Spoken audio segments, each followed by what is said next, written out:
Now I'll train how to join forms. I'll start this by creating a circle. I then remove the fill of the circle and give it a stroke color. If needed, I can add or remove anchor points from the path. If I need new blobs to the form, I often need new anchor points.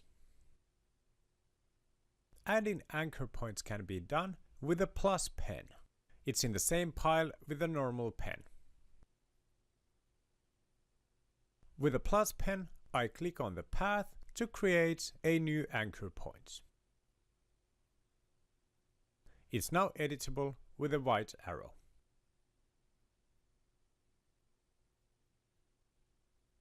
If I need an extra blob or notch, I normally need 3 new anchor points.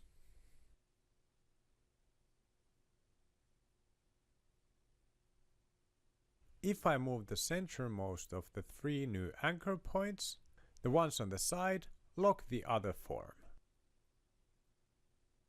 If needed, I can remove anchor points from the path without breaking the perimeter. This is done with the minus pen. Unlike the plus pen, the minus pen changes the form. This is a handy tool when I've done too many anchor points to a form. For beginners, that's quite often.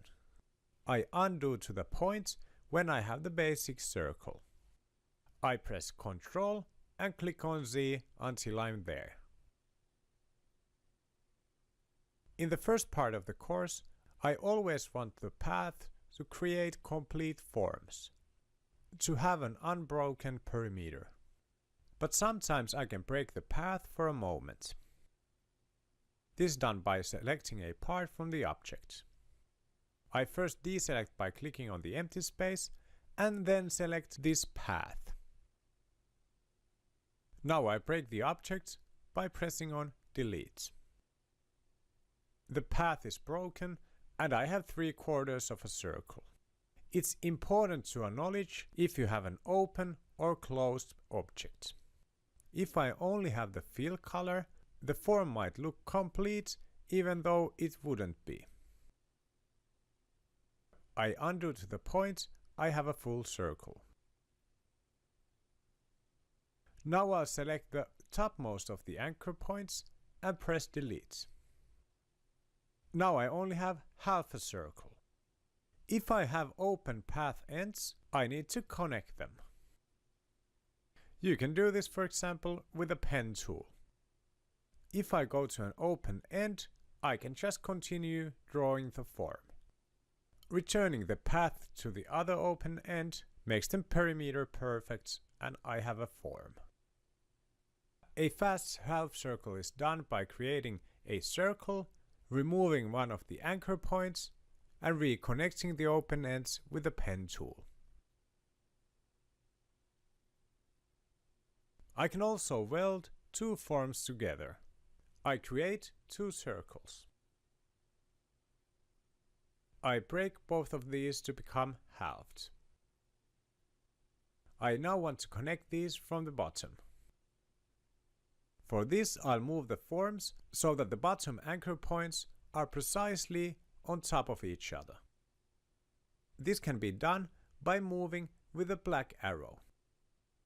It's important to move the form I want to align with another point. But now I cannot grab from the bottom of the form because the transformation box is showing. I first need to deselect by clicking on empty space. Now I'll grab from the bottom anchor points and drag it straight away. My goal is to move the anchor points where the other anchor point is. To make sure this works, I need to move it close to the other anchor points and see if the movement arrow turns white. The change to a white arrow indicates that these points are snapping. They are perfectly aligned. Now I can release. Now the forms are aligned, but they are not welded together. Now I want to join these anchor points. For this, I need to select only these 2 points. You can do this by drag selecting them with the white arrow. I can't shift click the selection because the 2 anchor points are just on top of each other. So I need to drag select them with the direct selection tool or draw select them with the lasso tool. It's underneath the direct selection tool. When I have the 2 points selected, I can weld them together. Right click and join. There's also an easy command for this, Ctrl J. Now the 2 points are joined and the form became one. I'll join the other ends with a straight line with the pen tool. I make another test with the forms. I create a rectangle and a circle with similar heights. I get the exact same heights if I put the cursor on the same level than the upper side of the rectangle is and see that it's snapping with the Smart Guide. I'll drag the circle with the Shift pressed and check the other Smart Guide. Now these 2 forms should be equal heights. I'll break the rectangle by selecting the path and deleting, and the circle by selecting the anchor points and deleting. I'll then move the half circle to the rectangle, first deselecting and then grabbing and moving from the anchor points. I'll see that the move arrow changes to white. I'll then weld the upper parts together, drag selecting with the white arrow, and right click and join. The form isn't complete yet because it's open from the bottom. I'll join those anchor points together as well. Drag select them and now pressing Ctrl J. Now I have this kind of form. It could be a doorway. If I need to copy an object, I can do it in several ways. I want to have 2 identical circles. I'll first create a circle, select it, copy and paste it. The command Ctrl V pastes the copy to the center of the screen. There's also other ways to paste. For example, straight on top of the copied form, paste in front.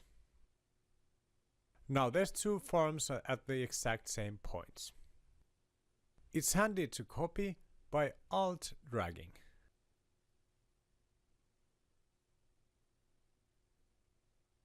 Try combining few, a bit complex form with the basic forms. Create, break and join them to become new forms.